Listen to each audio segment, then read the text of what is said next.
Goeiemôre gemeente. Baie welkom vanoggend hier. Toe ons nou inkom, toe hoor ek Annetjie speel, daar's geen einde aan u liefde nie, en hoe waar is dit? Kom ons maak net vir 'n oomblik ons oë toe, en ons sê net dankie vir al die liefde. Ons hemelse Vader, dankie dat ons vanoggend hier by mekaar kan wees. Dankie dat ons vanoggend wakker geword het, dat ons vanoggend 2 bene gehad het om ons na die kerk toe te bring. Dankie dat ons oë het, dat waarmee ons vanoggend u pragtige sonsopkoms kon sien. Dankie dat ons ore het waarmee ons die voëlgesang kon hoor. Dankie dat ons 'n mond het waarmee ons u kan prys. Here, daar's inderdaad geen einde aan u liefde nie. Amen. Ons begin, ons voortsetting en ons volëinding is in die naam van ons Here Jesus wat gesê het, dat daar waar daar 2 of 3 in sy naam by mekaar is, daar is hy in hulle midde. Jesus is inderwaarheid in ons midde vanoggend. Amen. Gemeente, genade en vrede vir julle van God ons Vader wat ons in liefde geskape het, van die Seun wat ons aan ons ware liefde deur sy lewe, sy dood en sy opstanding bewys het, en van die Heilige Gees wat aanhou om liefde in ons te wek. Amen. En daarom begin ons vanoggend met die wet uit Matteus 22 vers 36 tot 40. Toe die Fariseërs hoor dat hy die Sadduseërs die swye opgelê het hulle by mekaar kom en een van hulle, 'n wetskenner, het vervolgens 'n vraag gestel om hom te toets. Meester, wat is die belangrikste gebod in die wet? En Jesus het vir hom gesê, jy moet die Here jou God lief hê met jou hele hart en met jou hele siel en met jou hele verstand. Dit is die belangrikste en die eerste gebod. En die tweede wat hieraan gelyk staan, is jy moet jou naaste lief hê, soos jouself. Op hierdie 2 gebooie berus die hele wet en die profete. Op hierdie herinnering van die wet berus die hele wet en die profete. Ons hele wese, alles wat betrekking het op hoe ons lewe leef, hoe ons Christendom, hoe ons geloof ervaar, berus op hierdie wet.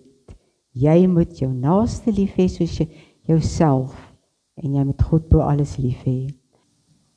Kom ons sluit net ons oë, en ons bid dat God ook vir ons sal insig gee, in dit wat hy vanoggend vir ons wil sê.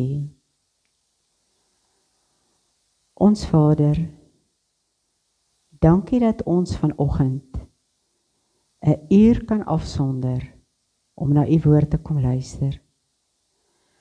Om te kom luister wat u vir ons wil sê, wat u wil hê wat ons moet doen, hoe ons moet leef.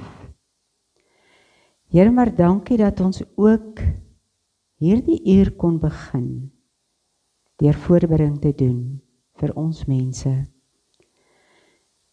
Here, ons bid vir die wat fisies siek is, liggaamlik siek is. Here, daar is maar 'n naam of 2 op die voorbereidingslys, maar u weet, daar is so baie mense wat siek is, wat seer het, wat pyn het, wat 'n siekte het wat hulle nie verstaan, wat hulle makeer nie, wat hulle dalk nog wag op 'n diagnose, wat diagnoses verkeerd is. Here, ons bid vir hulle. Ons bid vir die mense wat emosioneel swaar kry. Mense wat nie maklik praat oor wat verkeerd is met hulle nie, want dit is so maklik om vir hierdie mense 'n etiket om die nek te hang. Ons bid vir die mense wat geestelik nie op 'n goeie plek is nie. Ons bid dat hierdie mense, al hierdie mense op ons lysie, maar ook hierdie mense wat in ons harte is, wat in ons gemeente, of selfs net in ons gemeenskap is, dat U hulle sal toevou, dat U hulle sal vashou, dat U hulle sal genees. Here, ons staan aan die begin van die lente, as ons uitkyk, dan sien ons daar's wolke in die lug. Ons weet nie wanneer kom die eerste lente reëns nie, maar ons is aan die begin van 'n nuwe seisoen. En ons bid ook, dat U in hierdie seisoen met ons sal wees. Here, seën hierdie seisoen, seën hierdie gemeente, seën hierdie mense. Here, maar help ons ook om die seën raak te sien, om dit nie net sommer as vanselfsprekend te aanvaar nie, maar dat ons ook sal dankbaar wees, en dat ons dankbaarheid sal oorgaan in dade, dat ons nie net praatchristene sal wees nie. Here, want ons kan almal mooi praat, en ons kan almal mooi belydenisse doen, maar dat die wêreld, die liefde wat U vir ons het, in ons dade sal sien. Ons vra dit in Jesus naam. Amen. Nou, min van julle het seker nog nie of 'n CV opgestel of 'n CV minstens gelees nie. Ek weet, ek het al 'n paar geproeflees, dan dink ek, sjoe, praat ons hier oor dieselfde ou. Nou, 'n CV vertel vir die leser wat die skrywer of die opsteller van die CV wil hê, wat die leser moet weet. 'n CV of die Latynse curriculum vitae, die Engelse is 'n course of life. Dit handel oor jou geleerdheid of jou bekwaamheid om 'n pos of 'n werk waarvoor jy aansoek gedoen het, en kwalifikasies vir die werk waarvoor jy aansoek doen, kwalifikasies wat jy daarvoor gekry het. Trouwens, wanneer jy 'n CV opstel, dan moet jy bietjie spog. Jy moet jou goeie kwaliteite en jou goeie kwalifikasies moet jy uitlig. En die minder goeies moet jy maar bietjie stil oorbly, want jy wil die werk hê. Soms is dit nie net 'n werk waarvoor jy aansoek doen nie. Soms wil jy 'n spesifieke kursus volg, en dan word daar ook van jou verwag om 'n CV in te dien. Maar hierdie CV sal nie net uit feite bestaan nie. Dit sal nie net sê watter kursusse jy gedoen het, watter poste jy bekleed, wat jou rang is, wat jou titel was nie. Hierdie CV sal meer vereis. Soos in die geval van byvoorbeeld 'n kursus aan die Huguenot College in Wellington, sal jy meer oor jouself, jou persoonlikheid, jou geloofsoortuigings en jou ervarings moet vertel. Jy sal moet vertel of jy graag met kinders wil werk en hoekom jy met hulle wil werk. Waarom jy graag berading wil doen, of jy dink dat jy die kwaliteite en die ervaring daarvoor het. Waarom wil jy maatskaplike werker word? Waarom is dit waar jou hart lê? Dan moet jy bietjie vertel van jou eie geloof, wat jy glo en waarom jy dit glo. Nie sommer net hollerige ryde, afgewaterde alledaagsthede nie. Wanneer jy hierdie ding wil doen, moet jy bietjie dieper in jouself gaan grawe. En hierdie tipe introspeksie is nie altyd maklik nie, want jy moet partykeer dinge uithaal en dinge uitsorteer wat baie diep in jou verlede begrawe lê. Daarbey is elkeen van ons uniek. Soos wat ons vingerafdrukke van mekaar verskil, verskil ook ons. Soms het ons baie definitiewe en baie luide meningsverskille. Ons agtergrond, ons tradisies en hoe ons grootgemaak is, daar grootstliks daartoe by. Daarom sal mense met sekere oortuigings liewer na een persoon luister en aanhang as 'n ander persoon, soos wat ons daagliks in die politiek sien. En 'n baie opvallende geval was die geval van Charlie Kirk in Amerika, wat nou 2 weke gelede vermoor is. Die meeste van ons het nie 'n idee gehad wie is Charlie Kirk nie, maar na Charlie Kirk se moord het hy wêreldbekend geword en het die meeste van ons in Suid-Afrika het ons eie mening oor Charlie Kirk, of ons saam met hom gestem het of nie. Hoe jy grootgemaak is, bepaal baie van wat jy doen, wat jy dink, hoe jy reageer. En nou gaan ons Paulus se eerste brief aan die gemeente in Korintiërs lees, en dan sien ons dus wat hier gebeur het. Paulus het vroeër die gemeente gestig, hy het 'n rukkie daar gewerk, en na 'n tydperk het hy dit verlaat om ander plekke te gaan sendingwerk doen. En nou kry Paulus die nuus dat daar onenigheid in hierdie gemeente van Korinte is. Sommige mense, sommige gemeentelede verkies Apollos en Petrus, en ander hou vas aan Paulus se leer. En die gemeente is in 2 kampe verdeel. Klink dit bekend vir julle? En wat gaan Paulus doen?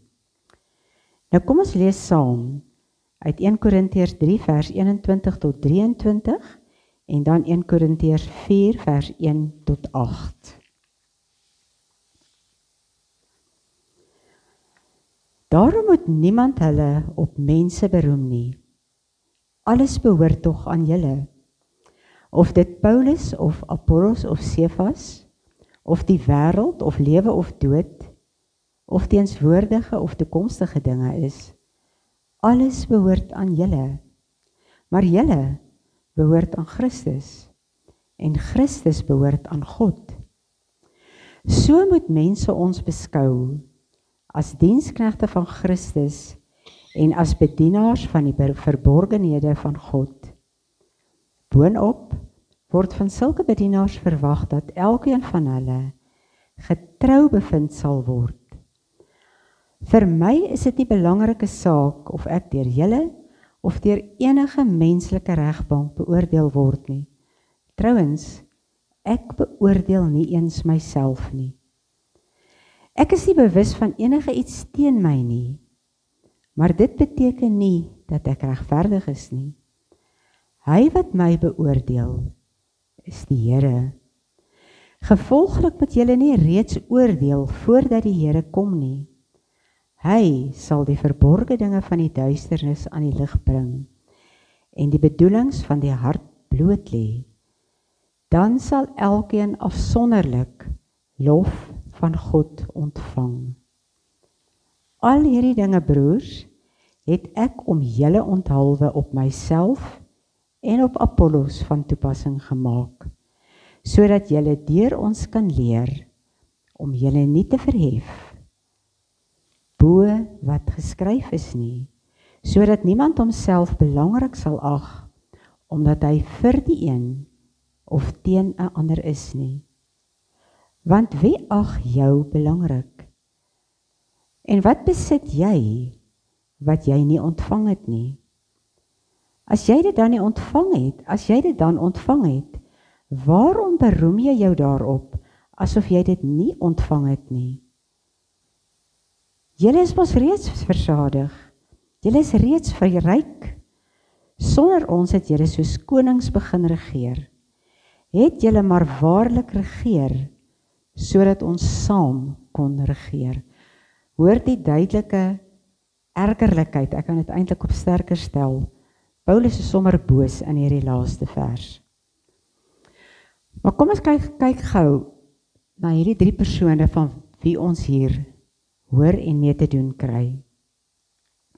Van Apollos weet ons, hy was 'n Joodse Christen, hy het die skrifte goed geken, hy was 'n uitstekende prediker, en hy het veral in Efese en Korinte 'n groot aanhang gehad, 'n groot groep volgelinge gehad. Hy was ook eers 'n volgeling van Johannes die Doper. Van Petrus weet ons natuurlik dat hy disipel was, 'n eenvoudige, impulsiewe, vurige, geesvervulde visserman wat vasgehou het aan die Joodse tradisies, soos die besnydenis. Vandaar dat Paulus telkens vir hom die naam Sefas gee. Hy praat nie van Paulus nie, hulle het in die skrifgedeelte ook agtergekom. Petrus beteken rots. Paulus praat van Sefas. Paulus, weet ons, hy was ook 'n geleerde man, hy was ook 'n fariseer. Hy het eers die Christene vervolg totdat hy op die pad na Damaskus dramaties tot bekering gekom het. En toe het hy geesvervuld begin preek, baie mense na die Christelike geloof gelei, baie gemeentes gestig. Daar was nie 'n groot liefde tussen Paulus en Petrus nie, juis as gevolg van die feit dat Petrus baie klem gelê het op die Joodse tradisies. En Paulus het gevoel, daardie tradisies is uitgedien, daar moet nuwe tradisies gevorm word. Maar Petrus en Paulus se oogmerk was presies dieselfde. En hier bevind die Christen wat aan sy CV werk, homself so 'n bietjie op 'n dun streepie, en dit is nou nie net vandag se Christene nie, dis jare terug se Christene ook, destyds ook. Ons bevind ons op 'n baie dun streepie. Aan die een kant sing ons die ou liedjie, ek sien hier is net ouer mense, ek dink julle onthou hom almal. My pa is die koning van die heelal, jy weet. Vir niks is ek bang nie. Jy moet dit nooit vergeet nie. En dit sê ek jou, my pa is die koning, onthou. Ons is koningskinders, elkeen van ons. En in Matteus 12 vers 50 bevestig Jesus dit. Elkeen wat die wil doen van my Vader is my broers en my susters en my moeder. As ek en jy die wil doen van die Vader, is ons Jesus se broers en se susters. Watter ongelooflike gedagte. Watter verstommende feit om op jou CV te noem. Ons is die koning se kinders. Dit maak mens skoon opgewonde. Maar aan die ander kant van die streepie sê Paulus, julle behoort aan Christus en Christus aan God. Ons is dienaars van Christus en bestuurders aan wie die geheimenisse van God toevertrou is. En van 'n bestuurder word daar verwag om betroubaar te wees. Net 'n dienaar wat alles wat hy het van God ontvang het en God se opdragte getrou moet gehoorsaam. Dis soms moeilik hierdie oënskynlike teenstrydigheid, koningskinders, maar ons is dienaars. Nou ons weet almal hoe gevaarlik kan 'n swak selfbeeld wees. Hoe dit 'n mens se toekoms, jou loopbaan, jou huwelik kan beïnvloed. Sielkundiges reken meer en meer dat die geweldige vlakke, die onaanvaarbare vlakke van geweld waarmee ons te doen het, die resultaat is van 'n swak selfbeeld. Kinders word deur 'n ouer mishandel. Hy word self 'n boelie. Hy boelie 'n kind in die skool. Die kind wat geboelie word later self 'n boelie. Moontlik loop sy vrou en sy kinders wat fisies dalk geestelik swakker is, loop hulle deur. Hulle word geboelie en hulle kinders word boelies. Dit is 'n wrede kringloop wat aanhou en aanhou en aanhou. En dit gaan vir geslagte lank aan, deur so 'n eenvoudige dingetjie soos 'n swak selfbeeld. Dis 'n minderwaardigheidskompleks se skuld. Ons praat van 'n minderwaardigheidskompleks. Nou dit klink baie vreemd. Is ons dan nou koningskinders met 'n minderwaardigheidskompleks. Dit rym ons nie lekker nie. Aan die ander kant kry ons die mense met 'n meerderwaardigheidskompleks. Hulle moet altyd beter weet, hulle moet groter wees, slimmer wees, ryker wees, meer sportief wees, hulle moet uitstaan. Stefan Joubert sê inderdaad, sommige mense aanbid die onheilige drie-eenheid, die drie eis. Wat kry jy? Wat ry jy? En waar bly jy? En so bly beide die minderwaardiges en die meerderwaardiges stryd deur in 'n kompetisie. Die minderwaardige persoon meet homself sonder sukses aan ander mense wat hy of sy as 'n rolmodel beskou. En hy kan nooit by daai persoon se rykdom, of sy geleerdheid, of haar skoonheid, haar roem, haar invloed uitkom nie. Die meerderwaardige persoon is derentyd besig om te probeer om ryker, vinniger of slimmer te word, want hy moet homself deurgaans bewys aan die mense rondom hom. Hy moet uitstaan. En vandag met die sosiale media weet almal binne minute wanneer iemand 'n flater begaan het. En hoe bekender jy is, hoe vinniger versprei die nuus. Ons moet ons reputasie bewaar. En ek het vanoggend in die motor gesit en ek het so pen-aantekeninge hier gemaak, want ek weet nie of ek daarna moet verwys of nie. Want ons almal weet, en dis Leon, nee, jou naam is Leon, dis onthou ek reg, het ook nou vanoggend daarna verwys, die praise and worship gaan aan, daar in die Botha onttrek. Dit is so 'n ongelooflike tragiese storie.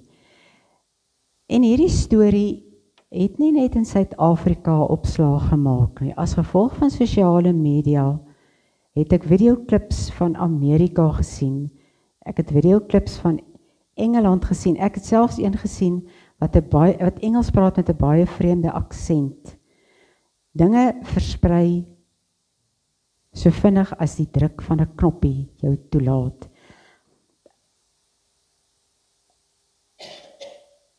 Dit is baie moeilik vandag. As jy 'n fout maak, weet almal daarvan. Vir iemand met 'n swak selfbeeld is 'n fout 'n verskriklike ding om te maak. Want dit breek jou self verder af. Vir iemand met 'n meerderwaardigheidskompleks wat homself groter ag, is 'n fout 'n aaklige ding. Want nou kan mense vir jou vinger wys. Maar kom ons los dit uit. Matteus sê ons is koningskinders. Paulus sê ons is dienaars. Op die hoogste vlak dan, 'n bestuurder wat moet rekenskap gee van wat hy gedoen het en hoe hy dit gedoen het. Hoe bring ons hierdie twee bymekaar uit? En dan kyk ons na Jesus en dan begin daar lig deurskemer. Die Seun van God, die Koning van die heelal. En ja, die Seun van God het inderdaad 'n kroon gedra. Maar dit was 'n doringkroon wat in sy vel ingesny het. Dit was nie 'n kroon van goud, versier met edelstene nie. Dit was nie die kroon van 'n aardse koningshuis soos by ons nie. Jesus het self in Matteus 20 gesê dat hy nie gekom het om gedien te word nie, maar om te dien. Die Seun van God, self God, bely ons wanneer ons bely dat ons in die drie-eenheid glo. God die Vader, God die Seun, God die Heilige Gees. Die Seun verlaat sy hemelse woning en hy kom na die aarde toe. En wat doen hy? Hy was sy disippels se vuil voete. Om voete te was. En onthou die mense het met sandale in die woestyn rondgeloop. Hulle voete was vuil, nie so vuil soos ons voete nie. Dit was 'n werk wat vir die slawe uitgehou was. Maar die Seun van God, hy kom stel self die voorbeeld van diens. Onselfsugtige diens, selfs tot aan die kruis. En dit is Paulus se inspirasie wanneer hy na homself en Apollos kyk. Albei geleerde manne, skrifkenners, geesvervulde predikers, goeie leiers. En nou is daar mense wat hierdie twee mans teen mekaar afspeel. Hulle weeg hulle teen mekaar op en hulle veroorsaak tweespalt in die gemeente van Korinte. En nou moet ons ook besef, wanneer ons praat van die gemeente van Korinte, praat ons nie van 'n mega Korinte nie, of van 'n mega gemeente nie. Die eerste gemeentes was klein gemeentes. Dit was huiskerke, dit was regtig nie groot gemeentes nie. Jy het nie nog tweespalt nodig in 'n klein gemeente nie. Dit weet ons almal. En Paulus is ergerlik en hy sê in vers 7, wat besit jy wat jy nie ontvang het nie? As jy dit ontvang het, waarom beroem jy jou daarop asof jy dit nie ontvang het nie? Wanneer Paulus sy CV opstel, kyk hy vanuit 'n ander hoek uit. Hy vergelyk homself nie met ander mense nie. Hy voel nie minderwaardig nie en hy voel nie meerderwaardig nie. Paulus sien homself deur God se oë. Die God wat na ons kyk, deur die sagte oë van Jesus wat aan die kruis gehang het. Paulus kyk na homself en hy sien 'n verloste mens, 'n koningskind, maar iemand wat moet dien. Iemand wat God se hande en God se voete op hierdie aarde moet wees.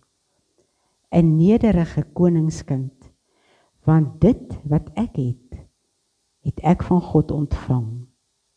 Soos ons graag sing, wat ek is net genade, en wat ek het, is net geleen.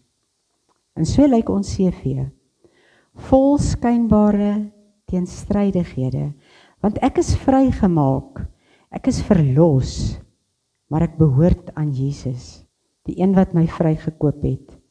Hy het my gekoop, ek is sy eiendom, ek behoort aan hom.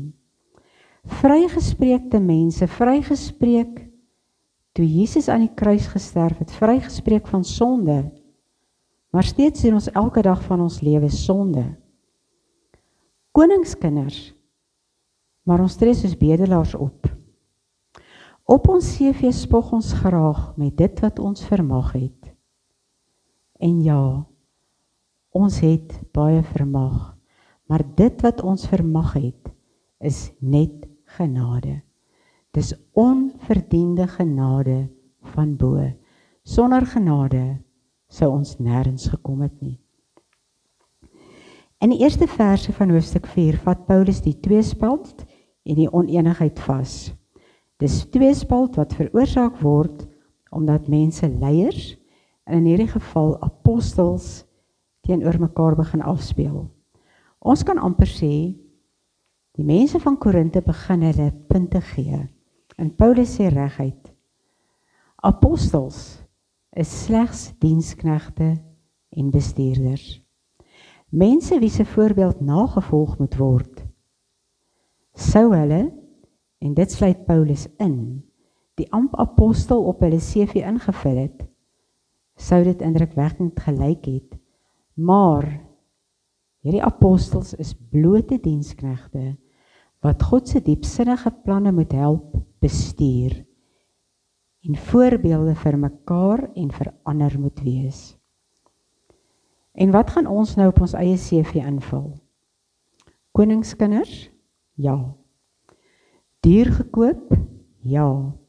So duur dat Christus sy lewe vir ons gegee het. Verlos? Vrygespreek? Ja, voorwaar ons is vrygespreek. Rede om te spog? Hoegenaamd nie. Vers 7. Wat besit jy wat jy nie ontvang het nie? Wat Paulus eintlik sê, jy het dit gekry, jy het dit persent gekry en nou wil jy spog asof jy dit self verdien het. Nee, ons het dit onverdiend gekry en daarom kan ons dalk net invul, onverdiend verlos, nederig dankbaar, ywerig diensbaar. En waarskynlik sal die tweespalt in die kerk wat so gereeld deur die eie ek veroorsaak word, dan minder word. Miskien sal ons dan in vrede en in verdraagsaamheid met mekaar kan saamleef en saam kan aanbid. Die dag dat ek begin leef soos 'n koningskind wat bereid is om ander mense se vuil voete te was, sal dit beter gaan. Die dag wat Jesus meer word en ek minder. En minder. En minder. Maar nooit minderwaardig nie. Diens is nooit minderwaardigheid, is nooit minderwaardig nie. Dis koninklik. Ek is kosbaar, want my identiteit lê nie in wat ek vermag het, of wat ek verrig het, of wat ek verdien het nie. My identiteit lê in Christus. Dit wat ek hier het, is net genade. Alles is net geleen. En dit laat ons met die vraag, wat gaan jy vandag op jou CV invul? Nie voor mense nie, maar voor God. Wat gaan jy op jou CV skryf? Amen. Ek gaan as 'n skuldbelydenis vir ons Isak de Villiers. Ek weet nie of dit 'n gedig en of dit 'n stukkie prosa is nie, maar ek gaan dit vir julle lees. Die titel is Wie mag klim op die berg van die Here? Here my God, U is heilig en ek is vuil. Ek verlang na U.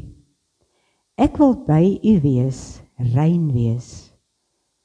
Dit is my hoogste ambisie. Dis ook my grootste frustrasie.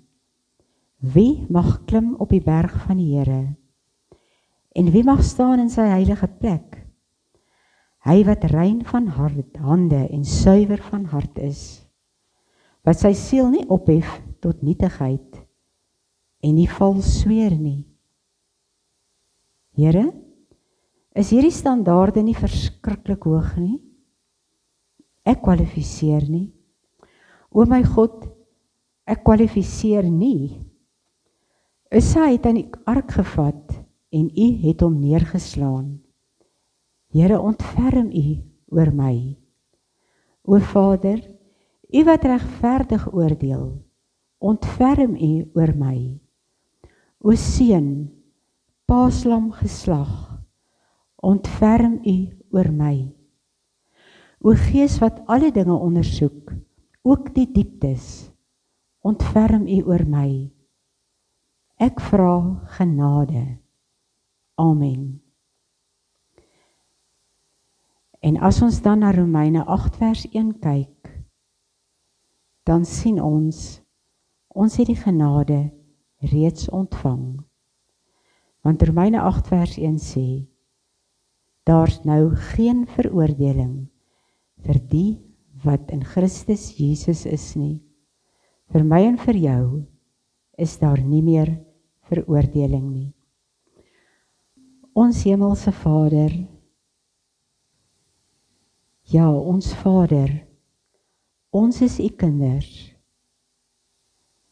Ons kan net dankie sê, Here, vir soveel onverdiende, oneindige genade.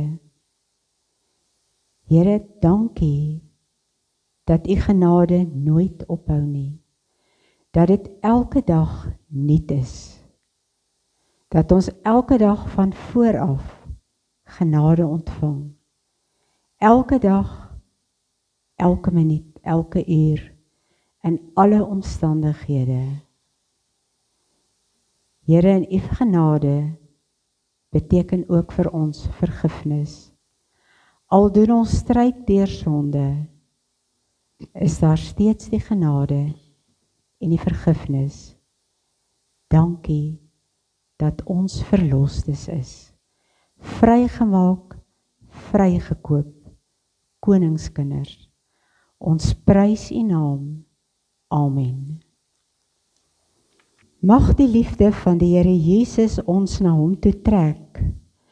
Mag die krag van die Here Jesus ons sterk maak in sy diens. Mag die vreugde van die Here Jesus ons vervul. Mag die seën van die almagtige God, Vader, Seun en Heilige Gees met ons wees, nou en vir altyd. Amen.